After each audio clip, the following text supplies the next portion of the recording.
Okay. Sweat Equity Podcast and streaming show, the #1 comedy business podcast in the world. Pragmatic entrepreneurial advice with real raw dog talk. Hosted by me, Lyle Smith, and to my right, your left of the tube, Eric Redinger. Some people call me Cool Eric. You know it. 2020's best small, medium enterprise business advisory podcast in the United States.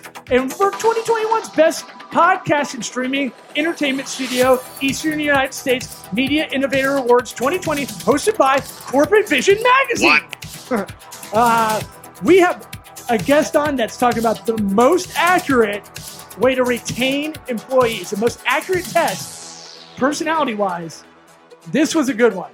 This was, usually we do dog shit. This one, really good. Yeah, this is Nerd Boner Extreme time. If you want to help out the show, listen on iTunes, Apple Podcasts, Spotify, subscribe, rate, review, 5-star, write a little comment, write a sentence, write a haiku. That would be great. We'll read it on air. This episode is sponsored by Grasshopper. Try grasshopper.com/sweat. Get you $75 off the Entrepreneur's phone app. Have a second line. Don't have a Google Voice number. Don't have your business or brand phone number go to yourself and you go, who this? Yeah. What's this number? Don't do that. Have a separate phone. You can have a little app. You can make a vanity number. Like, right, all the good ones are taken, but you'll come up with a new number. Like 1-855 69 420. Boom. 69. No, 420 6969. Sure. Yes. Yeah, for all of it. For swingers clubs that like to smoke. Yep. Try grasshopper.com/sweat, like Keith Sweat or Sweat Equity. $75 off an annual plan. Let's get this party started with some psychops. Hotty toddy. What about my sweat equity? Sweat equity. Sweat equity. My sweat equity. My sweat equity.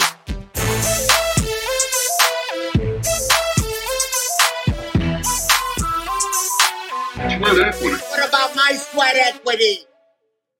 We're really trying to have like comedy business podcast kind of genre.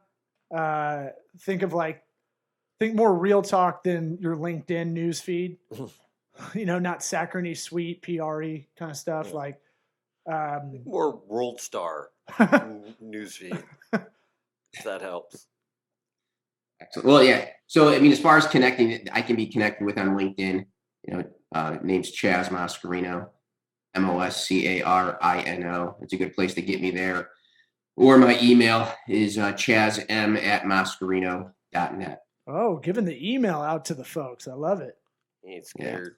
I don't know, brother. You said Yeah, way do to it. No, it's up to Good. you. No, I appreciate it. We give out our email too on the show. So we're like, worst case, you just don't read a bunch of emails. Well, if you get some sort of weird bad email where they're coming at you, you come back with that, and we talk about that on the show. Like, we're gonna go through that. That's fodder. If you get some kind of this guy doesn't know what he's talking about. Yeah, we'll So- talk about that. So about, 6 months ago, Eric was preening about the culture index and how great it was.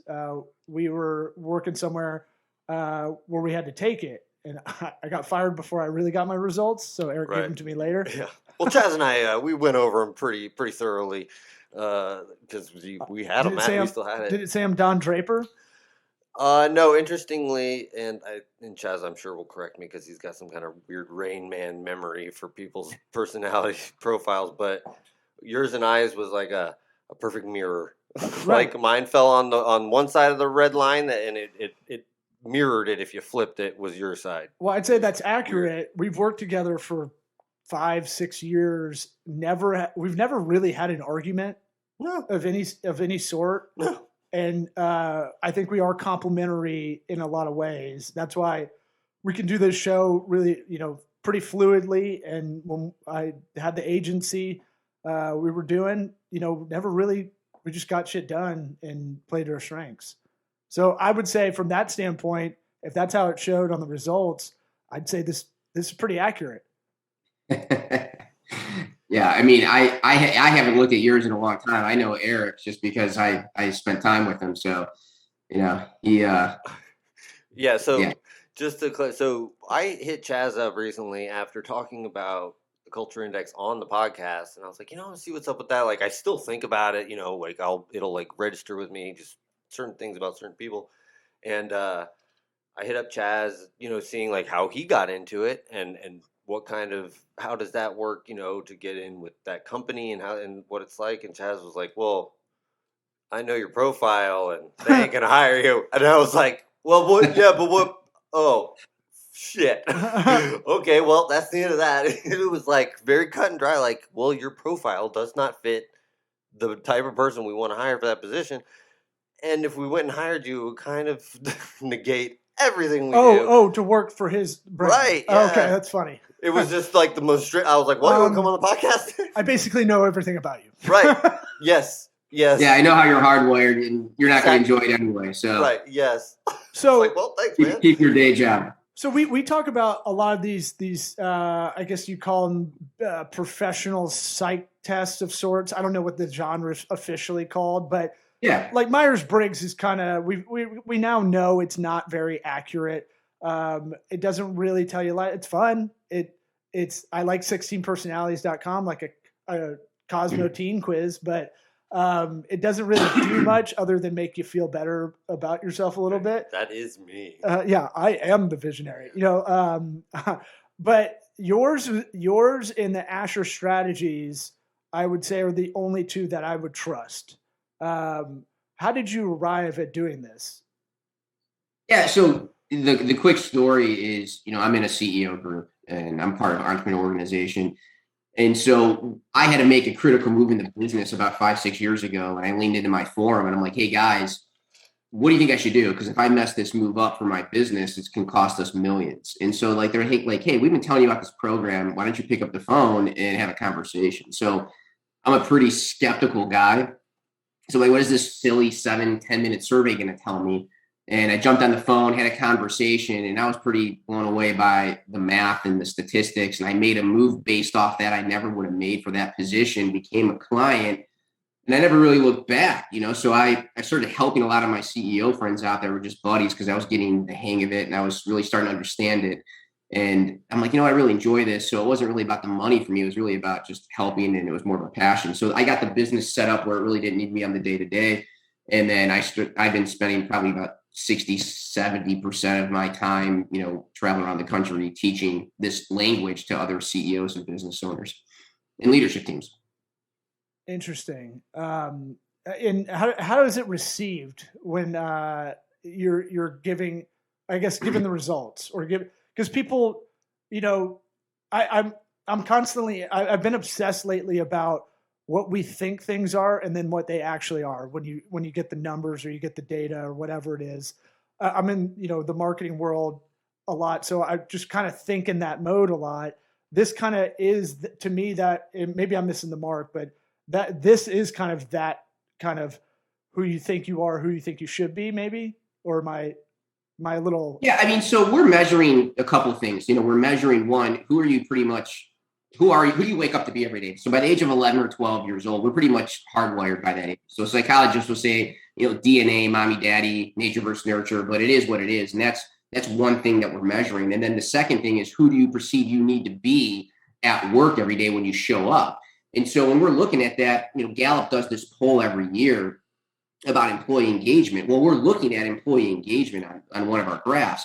And so 70% of those are usually out of whack. And, so why the disparity? It's usually we're taking people, asking them to modify to be someone they're not, or we don't have the right people leading or managing them. And so we can see all of that in the data and the human analytics. And so, most importantly, people come to us thinking it's a hiring tool. And I'm like, listen, if you want a hiring tool, there's 100 of those out there. This is a human capital strategy of where you're taking the business. So it's much more than hiring. It's like 90% is management and strategy. These are the humans I have. Where am I going inside the business? And how do I use these people to get me where I'm going? And by the way, where are my holes going to be as I continue to scale and grow this thing? Or is it a lifestyle business, right? Those are all the questions we're asking. And, you asked the question about, how do people take the information? I don't want to misquote you here, but something along those lines. And so when I go through this, I know who my buying patterns are. We have 3 to 4 buying patterns that I'm really going after that are going to really do well with the program. And so when I do this in front of a leadership team, I'll ask them straight up, like, guys, do you want the PG-13 version of this, or do you want me to take the gloves off? And then they're usually like, take the gloves off. And sometimes they don't like what they hear. But, that's part of what I do. So I'm a pretty direct, blunt individual, and I just call it how it is. There's a war on talent, and I don't pitter patter around it. So for me, it's all about bigger, better, faster, stronger. How do we take this and mobilize it into businesses to create a competitive advantage? That's what we're doing. Yeah. I've been talking about this a lot lately too. The war on finding talent. I forget how you phrase that. But I don't think we're that good at hiring, just in general. I don't think we look into even the basic psychology of a person really that well. I think and that's how you end up with an office full of people that you don't like working around, I think. Right. Sometimes. No, well, you've got the person doing the hiring on a whim. I have a feeling about this person, and that's just how it is. And then they have a bunch of people that they had a feeling about, and ain't none of those people like each other, and it sucks. And then it's like this is able to like address, well, this person will work well with this person. Like it's not Kim, planned. Like Kim and I. Yeah. Kim Lackey has been on the podcast, and she and I have personality profiles where, and we did work well together where, I was more detail oriented and she was more big picture thinking, all that sort of stuff. And it helps solve a lot of problems ahead of time. From what She's 100% offense. I mean, I remember her profile. Right. Yeah. Pure offense, proactive traits. She's a go-getter. Go out there, let it rain, and, don't sweat the details, right? She needs someone to clean up her mess. Verbally too. Yeah. Too. She does a California stop where everybody. I probably shouldn't say this, but I'm gonna say it, and I just keep saying it, and then I say the thing I shouldn't say, and then it's what happens next. And then she does never hit the brakes. And then she does the cop out of "I'm Cuban." That's what we do. Right. It's like a New Yorker, like I'm a New Yorker. Tell it like it is. And that's how it is. Sorry, we cut you off.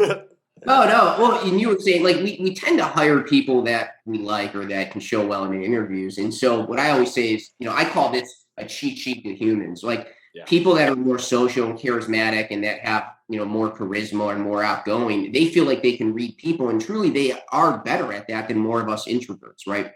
So they can get better gut instincts. And so the program really is designed for us more introspective humans, because this gives us a layer of data on the front end before we're sitting across from them at the table. And so what I always like to tell my clients is like, listen, take your introvert, take your extrovert, throw them in that interview when you're going in there, but have CI on the front end.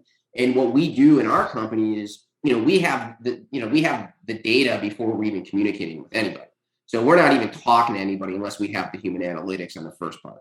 And then we'll make a decision if we want to have a conversation. And the other thing I say is, like, listen, we can't see batshit crazy. Like, if they have a drug problem, they have an alcohol problem, I can't see that in the math. So you still have to vet them through your process. But just again, as a reminder, that's 10% of what we're doing here is that hiring piece. Most of this thing is really designed to teach us how to retain that talent that we have. The hard part isn't usually finding it, it's keeping it for sustainable periods. Yeah, we're in an era where a lot of people are getting back to work and unemployment is starting to get low again, and people are jumping around because it's a good time to kind of look elsewhere. And I feel like that emphasis on retaining, it's not really well thought out a lot of places. Just broad strokes, obviously. I mean, but even like the idea of not retaining them. Should I retain? Like, maybe they should go, sort of thing. Like, they're both sides of it, can be helped with this. Well, I mean, guys, I could tell you stories and stories. Like, I had a call today with the CEO and, his director of ops. We were looking at his profile. I go, how would you rate him on a scale of 1 to 10? You can't give me a 7. He's like, an 8. I go, I'd rate him a 4. And I go, 1, he's disengaged, and you're looking for X, Y, and Z. You just told me he's literally the polar opposite. So here's what's going to happen. And I walk them through it. And so, like, those are some hard decisions, right? The other thing, it's like, we have visionary and integrator. We have those conversations all the time. And sometimes I have, second generation, mom and dad started the business and we're giving it to the kids. And a lot of those are difficult conversations because the kids aren't visionary like the parent or the mom or dad, and like, how are we going to put those people inside that organization and continue to drive growth? Or maybe it's a lifestyle business, but those are the conversations we're having all the time. And we can get that data in, less than 10 minutes. And that's what's really fascinating to me. No, it's interesting to have this thing, this test that has a high confidence rate. And like you said, it's not the absolute, right? It can't tell you everything, but it's gonna give you pretty much that nautical beacon when you're driving your boat to kind of go, okay, this person's in, this person's out of the wake, to kind of guide you into that person. Yeah, from what I've seen, it's the best start you can get. Yeah, it's not a silver bullet. Right. I mean, we made plenty of mistakes using this, but it just adds a layer of data. And for me, I think just as a user, it's more or less, okay, what is my liver willing to tolerate to bring XYZ into the business? Like we're heavy in the blue collar, like we have a lot of $15 to $25 an hour employees with us. And we know basically we're looking for maybe 5 or 6 different profiles to bring into that department. Well, the labor market's tight right now. We can't always find that. So, are we okay with bringing this in? Well, if we are, at least we know how to manage them and not to expect them to be someone else. That's really important. And I have manufacturing companies, the same conversation. Labor's tight right now. I just had a call with one of my manufacturers today. They can't get bodies, right? They're looking for these specific profiles. Well, this is what's walking in the door right now. They have a decision to make, but at least they know how to manage them, and their managers have been trained on how to mobilize this and teach these and train these people. It's interesting. I was thinking about this more in a white collar kind of scenario, but the trades kind of area, the blue collar workers, I didn't even put it in that context for some reason. Do you find that people who work with this program, this index in the blue collar or the trades kind of area, really excel with this a lot better? Because, they might get a lot of younger people or, people that, like a plumber right now is very, very coveted, a good one, right? They can make a lot of money. A lot of people don't realize that. I like to point to an underwater TIG welder can make $130 an hour. But do you find it's better in blue collar scenario or white collar, or does it matter? Or is it more about the management as a whole? I mean, here's how I would answer that. At what point in time would you not want to have this data for any of the above, right? So I have this on my attorneys. I have this on the cleaner of my house. I have this on the labor, the subcontractors in our business. Like we used to hire cleaning companies. Now I know exactly what I'm looking for. I just put ads up and I try to hire my own, because I know I need a high conformist. I want someone that can do repetitive, so like I know exactly what I'm looking for. So, and think of it with attorneys. There's contract law, and then there's the litigator, right? Like my litigator and my contract attorney in my world are 2 different things. Maybe they're the same in yours, but for our company, we have 2 different attorneys. I don't want my contract attorney trying to go battle and do litigation. And they're 2 different profiles. They're grinder attorneys, right? It's one goes out and gets the business a lot of the time. The other's in the office doing the paperwork, and the other's grinding it out in the courtroom. Yeah, that's a good example. And I have clients that are attorneys. They're law firms. So like they utilize it for the same thing. Yeah, not limited to business. No, but to answer your question with blue collar, yeah, I think it's really important, right? So we can measure, how people take in new information, in one of our trades. And so, I personally think that's one of the most fascinating things that we measure, is how logical people are, right? So like we can see if someone's going to have a temper, if they're emotionally unstable, if they're going to be drama in the workplace. I mean, that alone for us was worth every dollar we were paying for that, just from that alone. I can attest to that one being so fucking accurate to the point of creepiness where I was like, oh shit. What do you mean? Without getting into too much detail, I had access to everybody's profiles too, and I could look at it, and that part of it was totally dead on. It was kind of creepy. Just the certain people in the office cause more drama than others, and it shows on the culture index really profile. Oh yeah. So if you give it to a bunch of hairstylists, it'd be off the charts. I mean, Chaz, that's, but. Well, look, I worked for a Salon Suite franchise. The number one reason I thought it was to make more money, they would come into these salon suites and have their own business. The number one reason, by far, 95%, the reason, number one, was salon drama. And so it's like, oh man. And they don't know they create it sometimes too. Yeah. So it's like, it's interesting that, you can kind of go, okay, well, these personalities are going to conflict and we're only going to have, if they're not commission based, it's going to be a lot of stress. Yeah. I mean, I think it'd be good, Chaz, if you could kind of explain without getting too detailed, just why CI is, a step above, just given the, I guess you call it open-ended way that the survey is presented. I mean, I remember you giving that sort of, introductory. Yeah. Well, listen, we used to use a bunch of different assessment tools back in the day, DISC, Myers-Briggs. There's a bunch of different things, but for me, it never really changed the way that I thought as a leader. And so what was different for me here was that, I'm trained how to read this. My team was trained how to read this and mobilize it. And it really became a language inside the business. And so when people say, oh, I've taken behavioral assessments before, it was kind of accurate. Well, the reason they say that is because it's kind of accurate, right? I mean, the validity for a lot of these surveys or these assessments are between 0.55 or 0.7 in validity.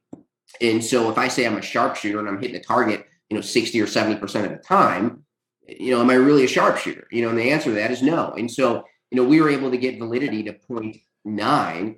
And so when we say we're using very sharp math, we're using extremely sharp math. And one of the reasons we were able to get there is because it's not a forced choice assessment, right? So if you've taken DISC or Myers-Briggs, it's like, well, that's not me. I don't know. That's not really me. I guess I'm going to pick that. And you're forced into picking something. So with this type of assessment, it's free choice where it's like, it's either you or it's not. You either pick it or you don't. And that's how, again, we got to some of the validity that we were able to get to. Yeah, it's funny. I remember when you were still there, I had already taken the survey, and then I think we had a company meeting, something going on where you were like, I was like, did you take the survey? And you're like, no, I didn't do it yet. I was like, well, take the survey, do this shit. I did it, but I lied on it. Right.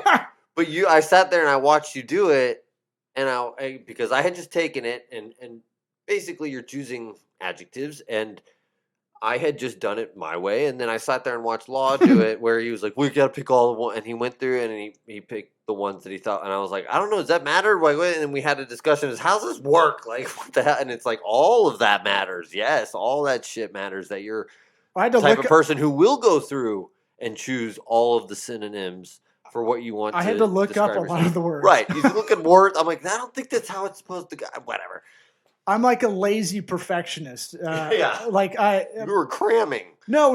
I knew I was getting fired, or I knew I felt it coming. So it was one of those things. And look, when I came in there, I was told there's a dark cloud over the marketing area. And I was like, yeah, okay. So it's not like, it wasn't like a shock or anything, but it was one of those things where it was like, okay, I think you told me the CEO at the time he's really big about this. Okay, great. I'm going to try to figure out how to game this. Yeah.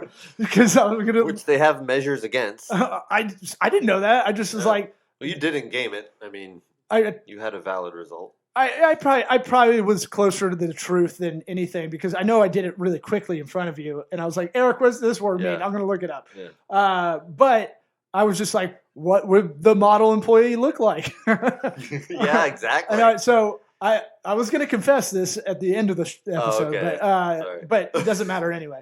But it's one of those things where, so you're saying the confidence rate of this, we can get in some regression charts, some adjusted R squared, let's do it. But you're saying the confidence rate of this is at 90%. Is that what you said?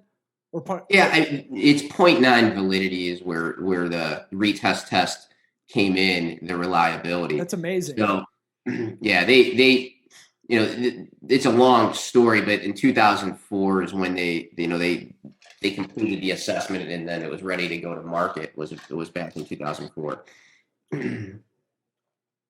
Yeah, no, I'm feeling it. I mean, let me. So I like talking about Enneagram just for funsies.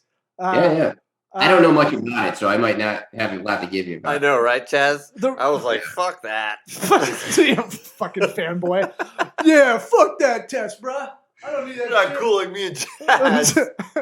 Look, I can like both things. I'm bi. I'm I know, bi but- for all these tests. Yeah, but I don't get it. The Enneagram. It's not great. It is okay. It's okay, right? Like again, Culture Index, Asher Strategies. To me, these are the only ones that to me are something I could really hang my hat on. Enneagram is more closer like Myers-Briggs a bit. What I've heard from Enneagram, there's 9 personalities, and they all have like their own offshoot of that, like subsets of that. What was interesting about that one, it'll help you write a script if you ever need that. So like you give you kind of stereotypical personality traits. That's why we did it with like Marvel characters, because it's like these are how these characters can interact, and you can figure out which one's which Enneagram number.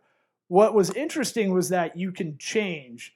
You can be I'm a 7 with a 6 wing or something, the enthusiast or something like that. But over time, you can change your score. Is that true in with the Culture Index? If I take it 10 years from now, will it be a lot different? Or could it be different, I should say? The answer to that is no. So Whoa. yeah, I mean who you are and who you're naturally hardwired as at the age of 11 or 12 years old. In our world, psychologists will say that's not going to change. Now, our life experiences change, right? For instance, too, like, my conformity trait is very low. And so, like, that is something that I'm consciously aware of. And I try to mitigate systems inside my business to accommodate for that. But does that change the fact that I still have low conformity? No. But I have systems and processes built up and try to mitigate those things. So it's really being more aware. But again, yeah, that is not going to change. And I have people that argue and debate that, and that's fine. Have you had a bunch of people try to take it, years apart and just to see? Or well, they did do test reliability, and so again, the standard unit of deviations of that moving is extremely small, right? So it's like 0.5, 0.25, where those centiles may move on that bell curve, but it's very, very small. Interesting. Yeah, you look like you had something. No, I was trying to remember what personality pattern Chaz was looking at it, because he said his conformity is very low. I'm a philosopher or an enterpriser? No, I'm an enterpriser. Oh yeah, hey, that's pretty good. Out of 19, I guess the second try, that's pretty good. Hey, that was good. Thanks, Chaz. Yeah, I had my name. I had my name badge out when I was teaching you guys. This is the most you fanboyed out on a guest. Yeah, kind of. For sure. Kind of. This is like if we had Bo Jackson on. I'd be like, "Hello, sir." Yeah. Hello.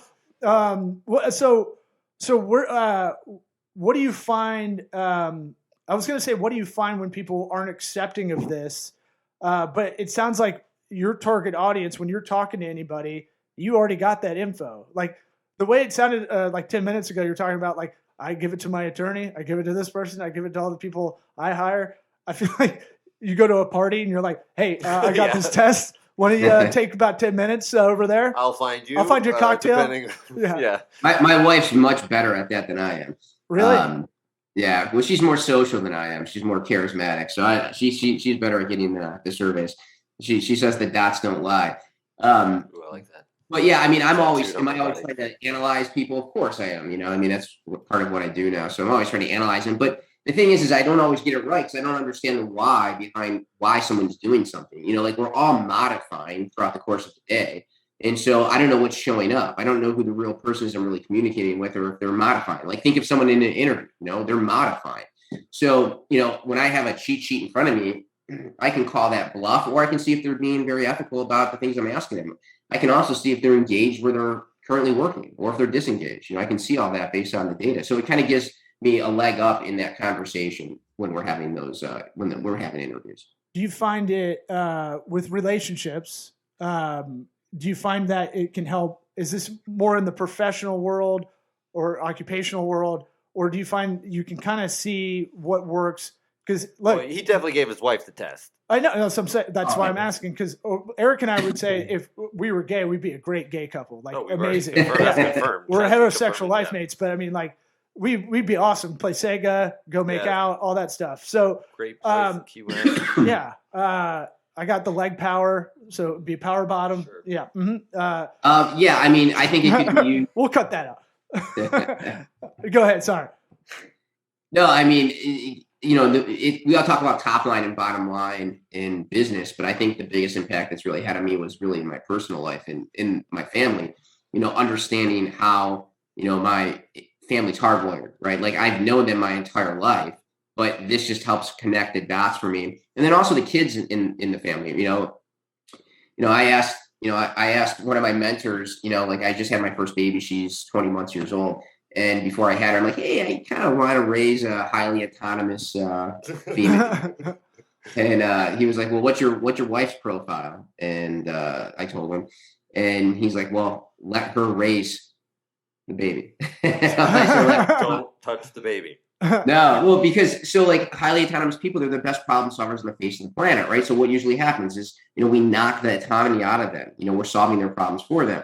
And so it hit home for me. And I'm always consciously aware of the actions I'm even having at home with my kid.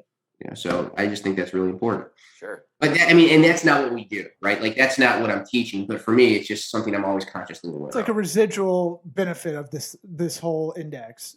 Sure. And I did.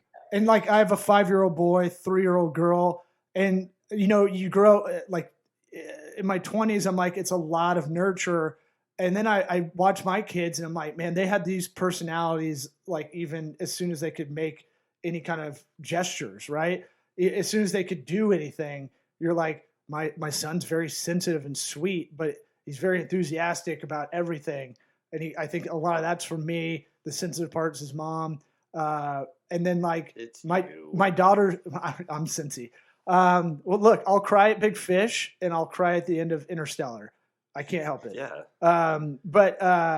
And my daughter's is like an alpha woman already. We call her Boss Baby, and she's a lot like a lot of the women in my family that a lot of people around this town are scared to talk to.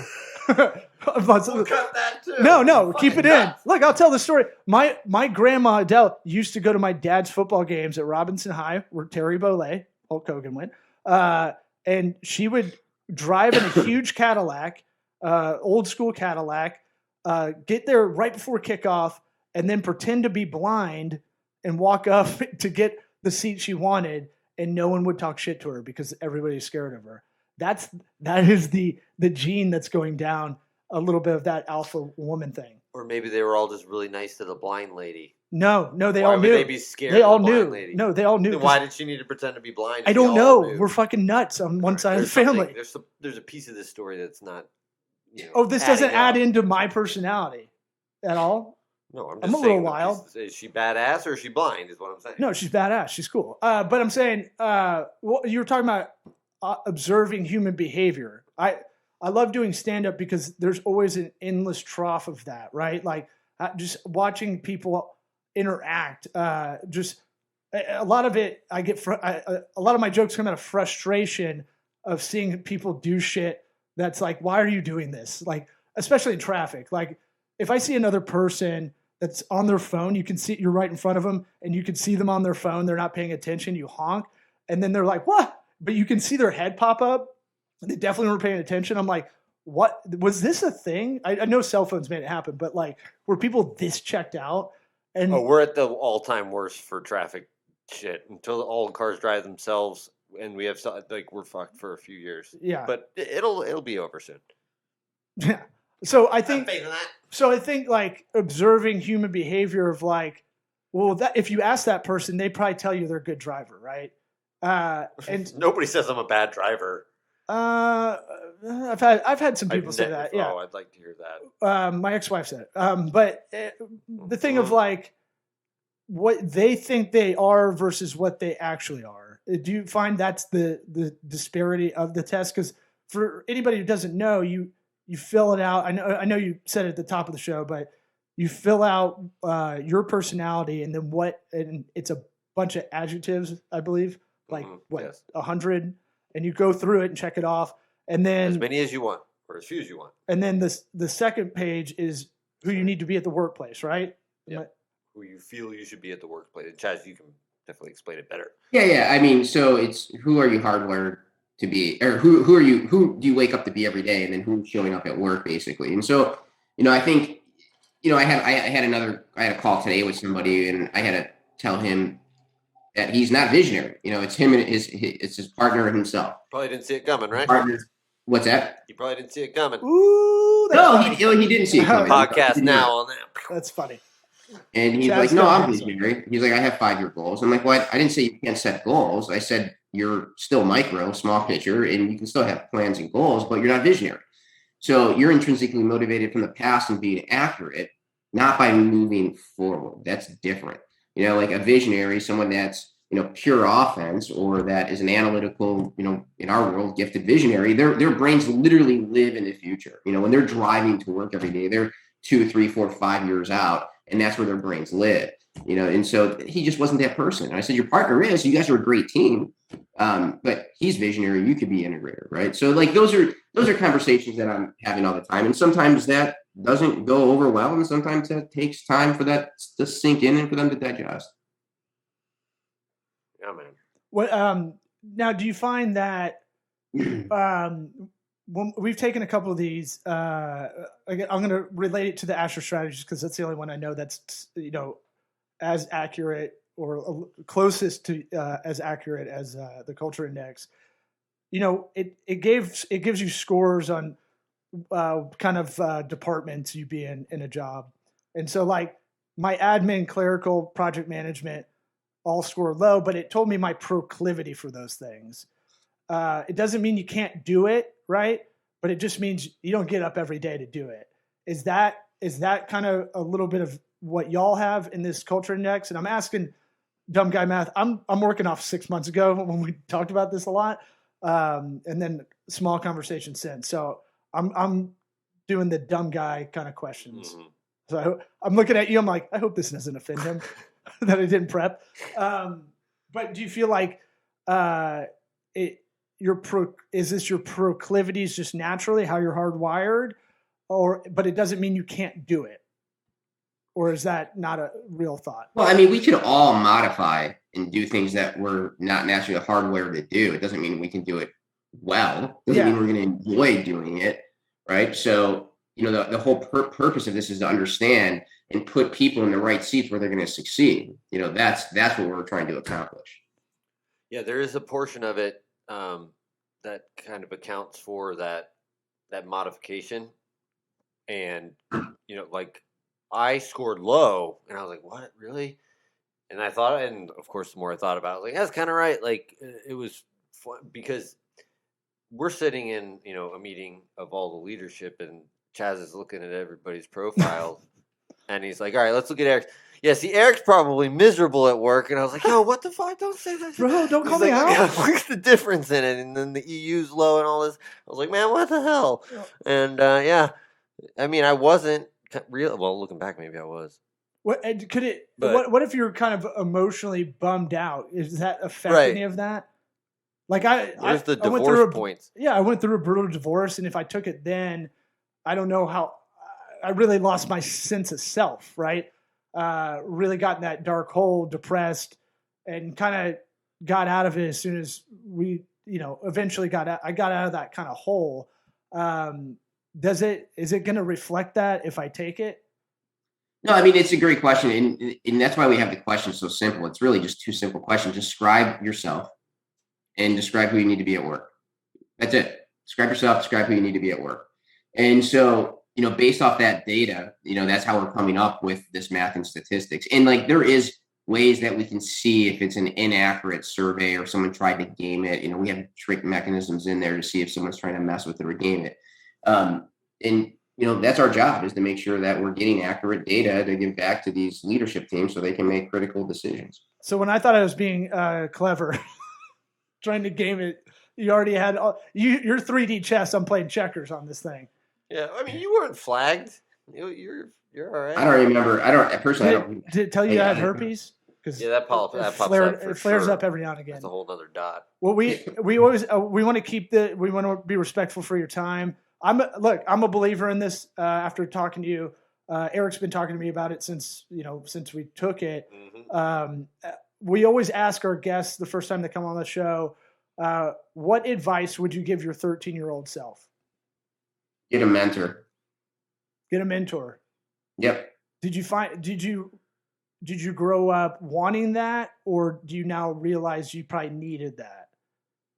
I mean, I just made so many mistakes growing up. I didn't have, my family was great. I mean, I'm really close with my family. I just didn't have the leadership around me to drive growth or to innovate. And so I didn't have that. And so I had to figure things out a lot by myself. Or the other thing I guess I would say, when I say find a mentor, is find your group. That you're not going to do that at 13 years old. But as I got into my 20s, there's CEO organizations, there's Vistas, there's YPO, there's EO. Like some of those organizations have just been transformational because I'm in one of them, and I have a lot of friends that are in those organizations. And I think being part of a group like that, or a peer group, an industry-related peer group, is something that it can be transformational. Again, that's not going to be at 13 years old, but that's going to be later, in your 20s or 30s. We've had over 100 guests on this show. That is definitely a unique answer. Might have been the fastest response. Too. Yeah. Boom. It's Get a mentor. It's like you listened to the show beforehand. I'm sorry. Well, yeah, I just go through it. I think about that all the time. Oh, right? really? Like, That's awesome. What could have changed anything? And it would have been something like that. It's having that guidance even more when I was younger. Do you think and about getting into those CEO groups when I was even younger? Because I was very hard-headed and thick-headed, and I still am. But I thought I knew it all. But people have done it before. People are way more successful than I am. And so if I would have had that growing up, even in my 20s, or who knows how that would have helped me. Well, that's kind of what and I'm guessing you think a little bit more about it now because you have a kid, and Yep. you want to try to do what you can to make sure that exists for your kid, right? Everybody's good parents are always trying to fix what they think, they had a deficit in, right? But this is great having you on. Appreciate it. Yeah, man. Eric's gonna go squeal after we get off air. So fun. Thanks, guys. It was a pleasure. All right, Thanks. man. Thanks.